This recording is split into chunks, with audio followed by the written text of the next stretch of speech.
So I'm live once again. I made this video version 1, language 1, I think not yesterday but 2 days ago, but then I was just busy and I wanted to do it outside as well because I really like the setting. And I do this like improvised, but I try to get the crucial points the same. So what happened was I was thinking about this group and the videos that I'm making and the stories that I'm sharing and just my thinking out loud. And I remembered this saying, for that is how bulls behave. First they take a step and then they stop and think. And I read this sentence in a Russian study book or something like that a few years ago. And I'm also a Taurus, so a bull. And I thought that was a kind of applicable quote. Because what I did first, I was emotionally upset.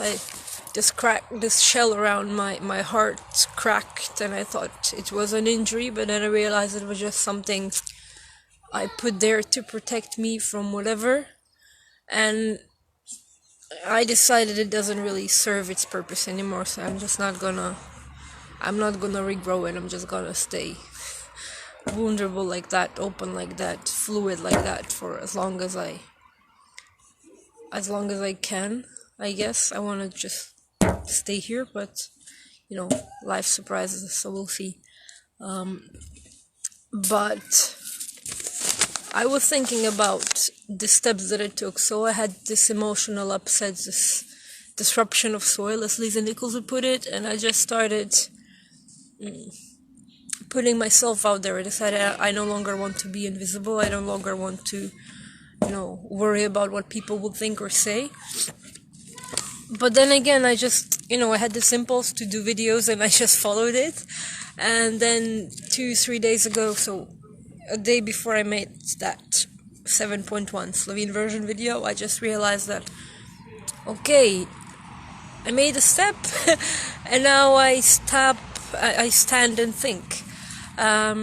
So now I really thought this one through, and to prove it I actually made like these little points that I can use to really follow through the way I intended to. And first of all, I was thinking the name of the group, just it came to me in an impulse, like because I care. And then I was thinking, yeah, I really feel it's a good name because I care. Because I care about you, who I'm in an intimate emotional friendship or sibling or whatever kind of relationship with. I really care about you, and you know that. And I care about you who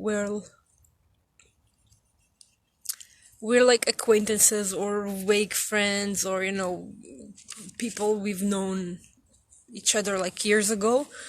And I care about you who really gets on my nerves, like you're really annoying and I really can't stand you and you annoy the shit out of me, but I still care about you. Like, okay, I'd rather stay out of your way, but I still care, and if something really bad were to happen, I would be there to help. And so like, I don't want anything bad to happen to you, and I don't want you to suffer or whatever. And you just annoy me, but that's okay. I mean, people are different and it's okay, so we'll just not spend too much time together, but still I care about you. And I care about you whom I've never met. And this is not to say that I'm like going to be out there like Mother Teresa, just talking to everyone, blah blah blah, because I still have my limits and I do what I do within my limitations. And despite this vulnerability and this openness that I nourish, that I want to preserve, I still I don't know, I don't feel like like I have to talk to everyone if I don't feel like it. And that doesn't mean that I don't care, it just means that I care about myself and my boundaries as well. So that's the point. And I care about myself. I really care about myself.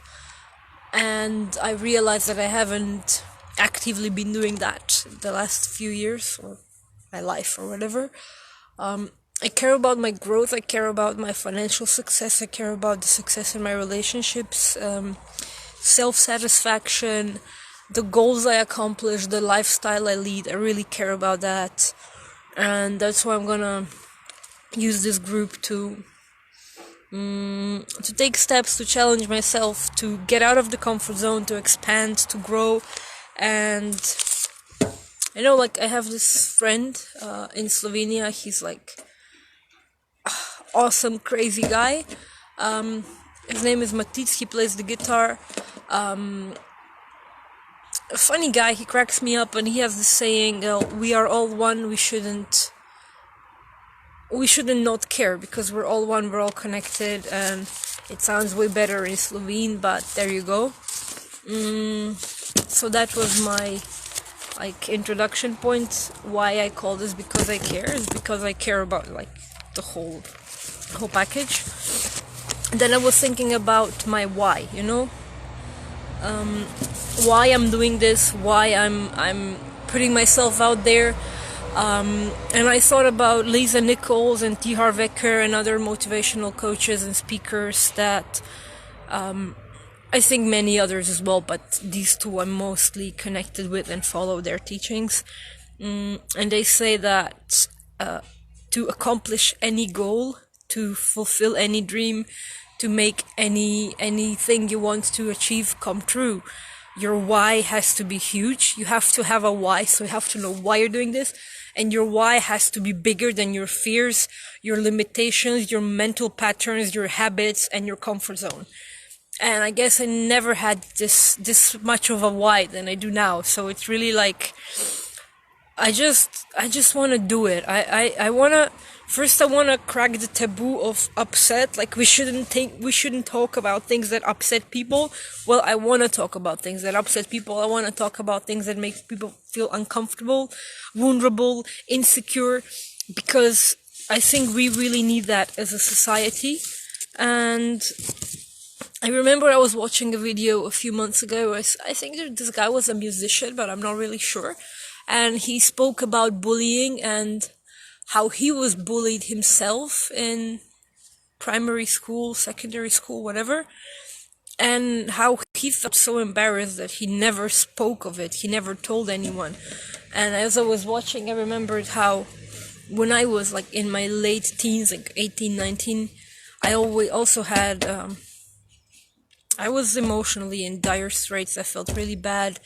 I was bullied in a way, but I won't go into that too much. But yeah, I felt like I needed help, and I was always very close to my grandma, but I never told anyone when I was 18, 19, and I was really, really struggling with life, struggling with the people around me and how they were treating me, and I never told anyone because I felt ashamed. I felt embarrassed, and I think this is the discourse that I really want.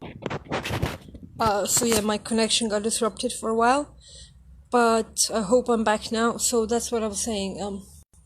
I really want to disrupt this, we don't talk about our hurts, we don't talk about our fears, because when I was watching this video about bullying, and I realized that, yeah, I myself, I was also, even though I was very close to my grandma, I just didn't speak about my struggle and my hurt or my pain with anyone because I felt embarrassed. And then as I was watching that video, I realized, okay, not for me. I'm an adult. I can fend for myself. I know how to deal with stuff now, but still sometimes when I feel really vulnerable and really sad and really hurt, I just tend to, close in instead of share and get support. But for my son and for my siblings and for any teenager or any person, any living being out there who's struggling with something and they feel embarrassed about it, just don't. Because if people treat you like an asshole, if they're acting like an asshole and treat you like I don't know, they're being rude to you or they're hurtful or whatever, their behavior is not your fault and it's not your responsibility, but it is your responsibility to do something about it and to stop it, to take care of yourself. Like Timmy says, Timothy John, this amazing person, dear friend of mine, and he has this wonderful saying: if you don't like being shat on move from under the horse's ass, okay? So, and if you don't know how to do that, ask someone, talk to people. I'm sure there's someone you can talk to, like a friend, a neighbor, or a relative, or whoever. Online chat rooms, just get your load off your shoulders and talk about it, and figure it out. There is always a solution, so don't just wait there and don't stand there and don't let things happen to you because you don't. No, move from under the horse's ass. It's not your fault, and it's not your responsibility how people treat you, but it is your responsibility to take care of yourself and to get from that situation, okay? No excuses. So then I spoke about like the name of the group, the zero, and I spoke about my why. And then the second or third point is the what. So what do I want to accomplish with this group? Like I said, like I want to crack this taboo of upset. I want to start a discourse on like vulnerability and emotional mood swings, and not mood swings like you have mood swings, but we all have ups and downs and lefts and rights and all that. And some of the things that we feel or experience just like are deemed acceptable, and some are not. Like tears are for some reason this huge taboo, and I don't want this. I don't want to support this. I want to disrupt this. I want to just make it obvious that there's another possibility. And then also I want to challenge myself. So one thing I'm gonna do, I'm gonna keep making these videos, because every time I sit down I'm still scared. When I think about it, okay, now I'm gonna make another video, I can feel my body respond with fear. I can feel like these bubbles in my stomach going on, and it's just it's still a challenge for me. But the more I do it, the easier it gets, and I just see I can act in spite of fear and insecurities.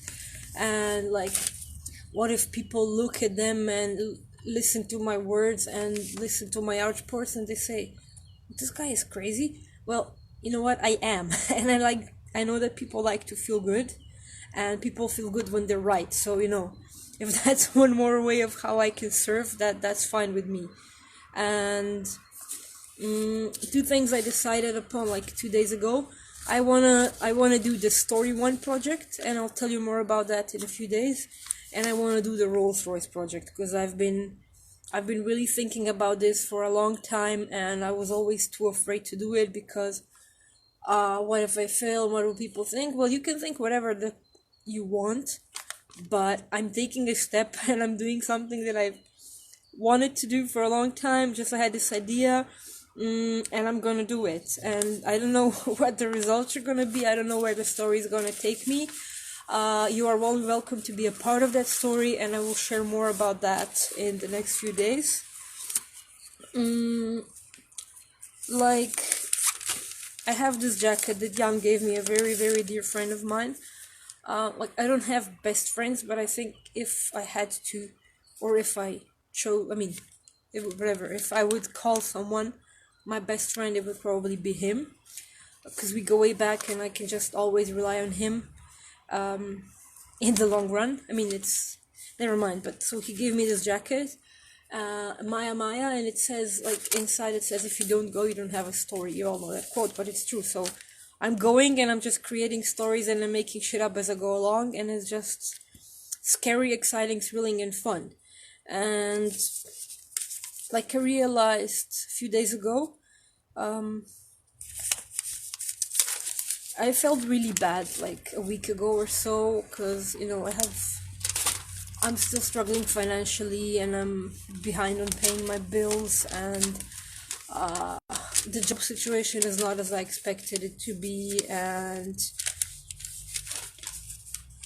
I was looking for a solution.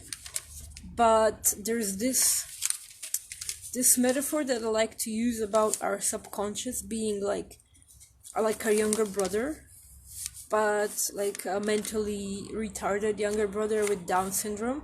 So, well, he really loves us. He's like adores us. We're the apple of his eye, but he doesn't perceive the world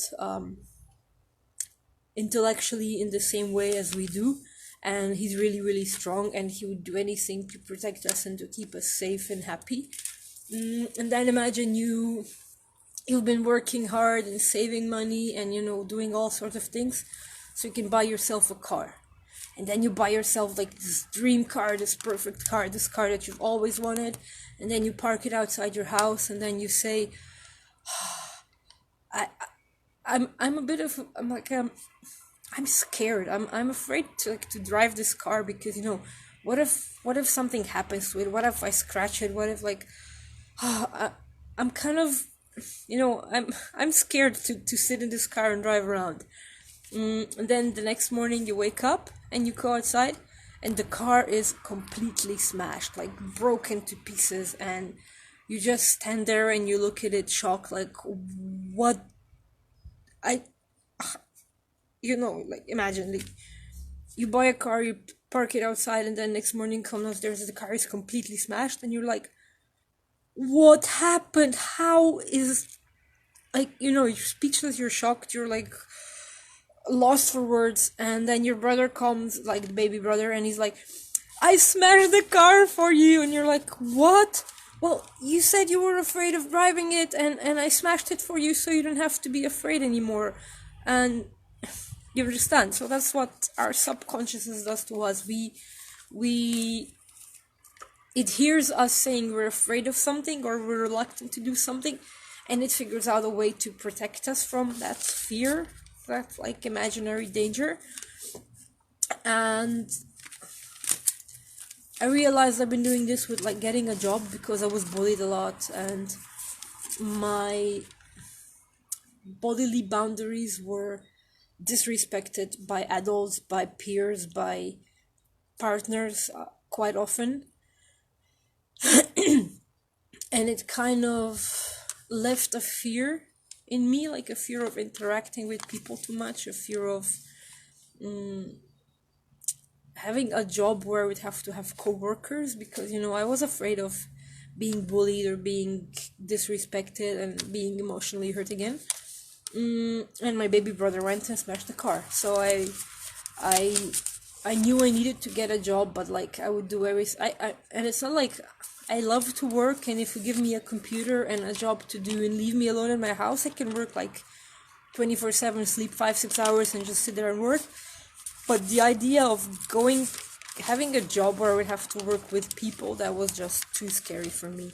And I realized a few days ago when I was here, at my foster parents in the Netherlands, and they gave me stuff to do that it was very physical.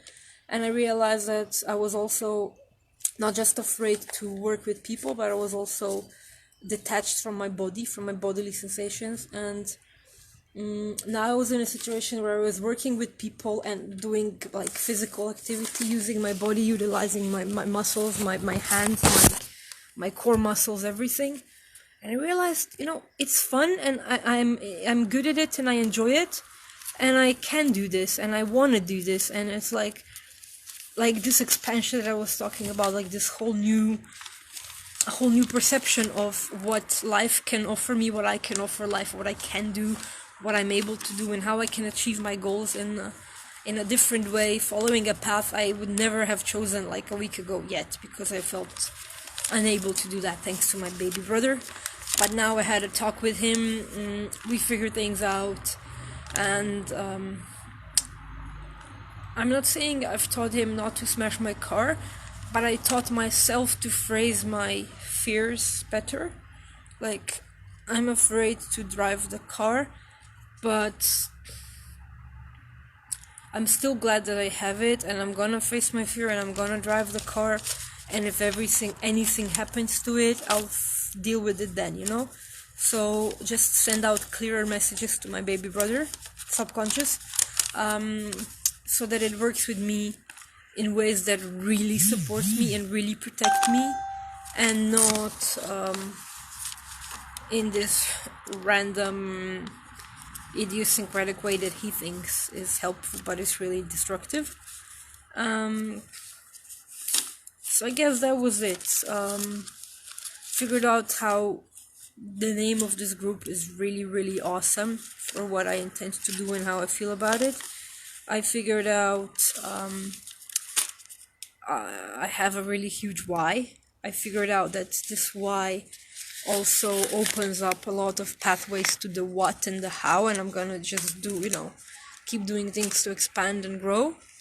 And I figured out too that I should really be careful what messages I send to my subconscious mind, because when we often hear people say we only use 10% of our brain. No, we use 100% of our brain, but most of it we use unconsciously. So the things that are going on in there can really shape your life and make you or break you. And that's why I think it's very important that we have a discussion with this baby brother, and that we are really clear about what our messages are, so that he doesn't interpret them his own way. That doesn't really connect with what we really want, like rationally and as functioning adults. So yeah, I made this the video that I already made in Slovene. I just made the English version, and maybe today, maybe tomorrow, well, in the next few days, I'm gonna make the video featuring the Rolls-Royce project, because that's like what I'm really, really afraid of now. And like Ralph Waldo Emerson said, always do what you're afraid of doing most. So that's it. That's my next step, and I'm looking forward to sharing the Rolls-Royce project with you. And now, just as a final note, message from Pikey.